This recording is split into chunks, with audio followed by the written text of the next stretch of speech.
بسم اللہ الرحمن الرحیم۔ ناظرین، آج ہم آپ کو بتانے جا رہے ہیں خلیفہ اول حضرت ابوبکر صدیق رضی اللہ عنہ کے بارے میں کہ وہ کون تھے۔ تو ویڈیو کو سٹارٹ کرنے سے پہلے ہماری آپ سے چھوٹی سی ریکویسٹ ہے کہ پلیز آپ ہمارے چینل کو سبسکرائب کر لیں، لائک کریں اور شیئر کریں اور ویڈیو کو پورا واچ کریں۔ تو چلے ویڈیو سٹارٹ کرتے ہیں۔ حضرت ابوبکر صدیق رضی اللہ عنہ، آپ کا نام عبداللہ ہے۔ مرہ پر آپ کا نسب آپ صلی اللہ علیہ وسلم سے جا کے ملتا ہے، کیونکہ یہ دونوں میں 6 پشتوں کا فاصلہ ہے۔ آپ کی والدہ کا نام سلمہ بنت زخر بن کعب بن سعد ہے۔ آپ کے والد ابو قحافہ کا نام عثمان ہے۔ آپ کو زمانہ جاہلیت میں عبدالکعبہ کہا جاتا تھا۔ آپ صلی اللہ علیہ وسلم نے آپ کا نام عبداللہ رکھا۔ آپ کا نام عتیق بھی تھا، مگر علامہ جلال الدین سیوطی تاریخ الخلفاء میں لکھتے ہیں کہ علماء کا اس پر اتفاق ہے کہ عتیق آپ کا نام نہیں بلکہ آپ کا لقب ہے۔ بعض نے کہا کہ حسن و جمال کی وجہ سے آپ کا نام عتیق مشہور ہوا۔ بعض کا قول ہے کہ آپ کے نسب میں کوئی ایسی بات نہیں تھی جو عیب سمجھی جا سکے۔ سلسلہ نسب کے لیے بے عیب ہونے کی وجہ سے آپ کا نام عتیق مشہور ہوا۔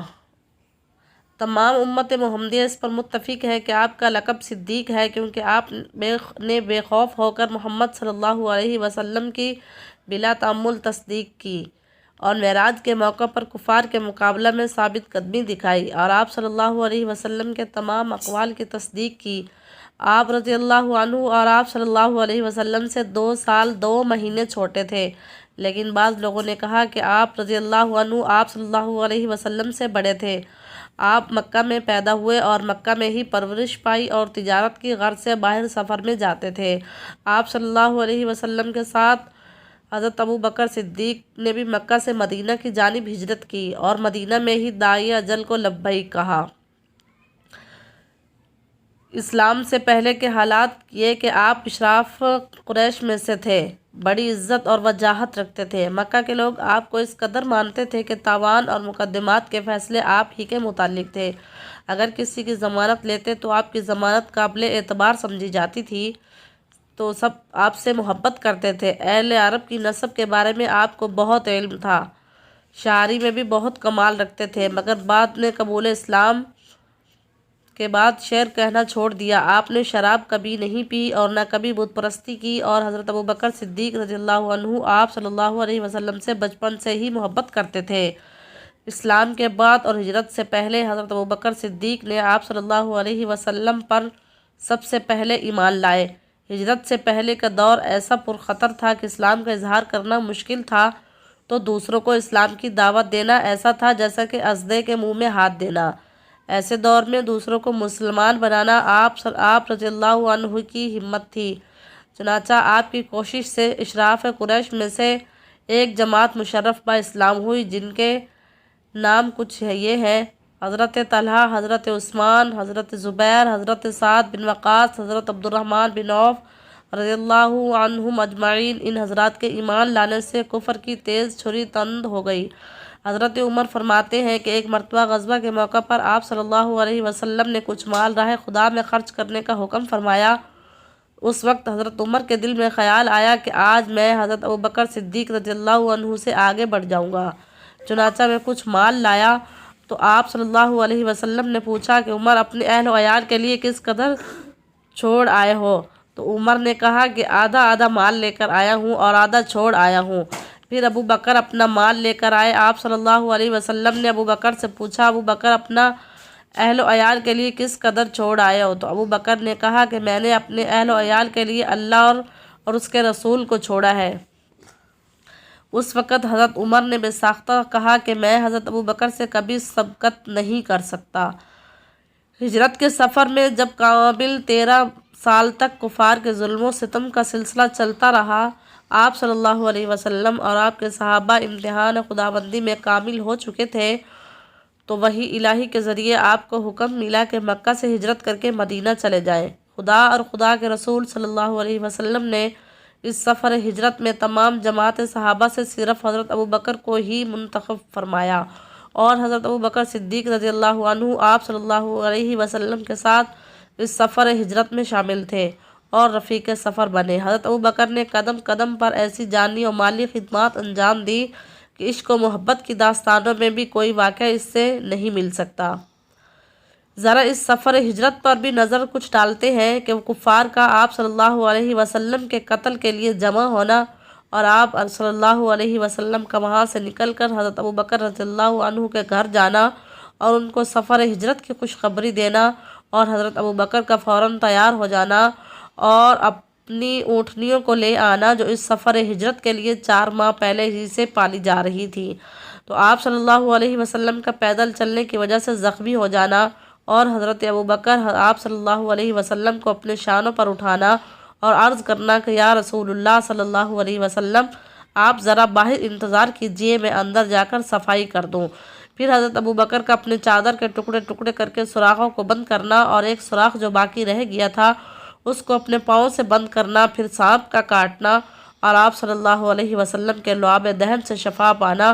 وہ حضرت ابوبکر صدیق کے صاحبزادے کا 3 روز برابر شب میں غار کو آنا اور آپ کے ساتھ آرام کرنا اور صبح سویرے مکہ چلا جانا، وہ مکہ کے لوگوں کی خبریں پہنچانا اور حضرت ابوبکر کے غلام عامر بن فہیرہ یا ان کی صاحبزادی اسماء بنت ابوبکر کا غار میں کھانا پہنچانا، ادھر کفار مکہ کا اعلان کرنا جو بھی حضرت ابوبکر کو یا آپ صلی اللہ علیہ وسلم کو گرفتار کر کے لائے گا اس کو 100 اونٹ انعام میں دیے جائیں گے۔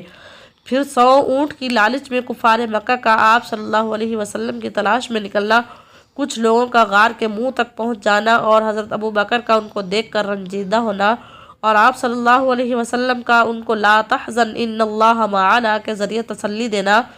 پھر 3 دن کے بعد غار سے نکل کر مدینہ کی طرف چلے جانا، حضرت ابوبکر کا چاروں طرف نظر دوڑانا تاکہ کوئی آئے تو معلوم ہو جائے۔ اتنے میں سراقہ کا گرفتاری کی غرض سے آنا اور آپ صلی اللہ علیہ وسلم کی دعا کی برکت سے سراقہ کا ماں اپنے گھوڑے کے زانوں تک زمین میں دھنس جانا اور آپ صلی اللہ علیہ وسلم سے پناہ مانگ کر زمین کی گرفت سے رہائی پانا۔ ان سارے واقعات میں حضرت ابوبکر صدیق تنہا تھے۔ چنانچہ صحابہ کرام میں بھی حضرت ابوبکر کی اس بے نظیر جان نثاری کا چرچا بہت تھا۔ لوگ حضرت ابوبکر سے اس سفر کے حالات پوچھتے اور خود ان سے سننا چاہتے۔ حضرت عمر اپنے عہد خلافت میں کہا کرتے تھے کہ حضرت ابوبکر شب غار اور قتال مرتدین کا کارنامہ مجھے دے دے اور میری ساری عمر کے تمام کارنامہ لے لے تو میں ہی فائدے میں رہوں گا۔ ہجرت کے بعد مکہ والوں کی طرف سے آنے والی مصیبتیں تو ختم ہو گئی تھیں، لیکن مدینہ منورہ میں مسلمانوں کو دوسری قسم کی خدمات سپرد کی گئیں اور جان و بازی جان نثاری کے امتحانات دوسری طریقے سے لے جانے لگے اور مسلمانوں کو جہاد کی اجازت دے دی گئی۔ چنانچہ آپ صلی اللہ علیہ کی زندگی میں 19 غزوات پیش آئے، جن میں سب سے پہلا غزوہ بدر ہے اور سب سے آخری غزوہ تبوک ہے۔ ان غزوات میں حضرت ابوبکر کی جانب سے جو کارنامے پیش آئے چند کے نمونے ہم آپ کو پیش کرتے ہیں۔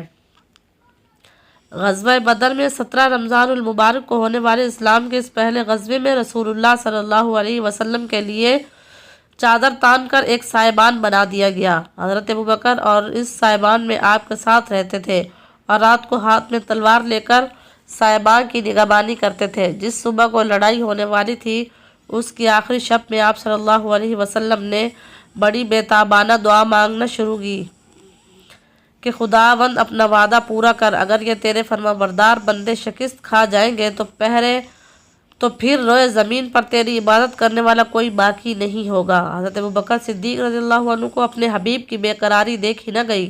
حضرت صدیق رضی اللہ عنہ اندر آئے اور کہا یا رسول اللہ بس کیجیے، آپ کی اتنی دعا کافی ہے۔ حضرت صدیق کہ کہتے ہی آپ صلی اللہ علیہ وسلم نے سر اٹھایا تو جبرائیل وحی لے کر آئے اور کہا سیہزم الجمع ویولون الدبر۔ حضرت شیخ ولی اللہ محدث دہلوی لکھتے ہیں کہ حضرت ابوبکر کی فراست ایمانی تو دیکھو کہ جبرائیل وحی لے کر چلے اور ان کے قلب مبارک پر انعکاس ہو گیا اور وہ کہہ اٹھے یا رسول اللہ صلی اللہ علیہ وسلم بس اتنا ہی دعا کافی ہے۔ اس غزوہ میں لشکر کا اور حضرت ابوبکر کے ماتحت میں جو تھا حضرت ابوبکر کے صاحبزادے عبد الرحمن جو بھی اسلام نہیں لائے تھے میدان جنگ میں بڑھے تو حضرت صدیق رضی اللہ عنہ تلوار کھینچ کر اپنے لخت جگر کو قتل کرنے کے لیے گئے، لیکن وہ تلوار کی ضد میں آنے سے بچ کر نکل گئے۔ بدر کی لڑائی میں کفار قید ہو کر آئے تو حضرت صدیق نے ان کو قتل کی رائے سے اختلاف کیا اور فدیہ لے کر چھوڑ دینے کی رائے دی۔ آپ صلی اللہ علیہ وسلم نے ان کی رائے کو پسند کیا اور ان کو حضرت عیسیٰ سے تشبیہ دی، اگرچہ نتیجہ میں حضرت عمر فاروق کی فضیلت اس معاملے میں غالب رہی۔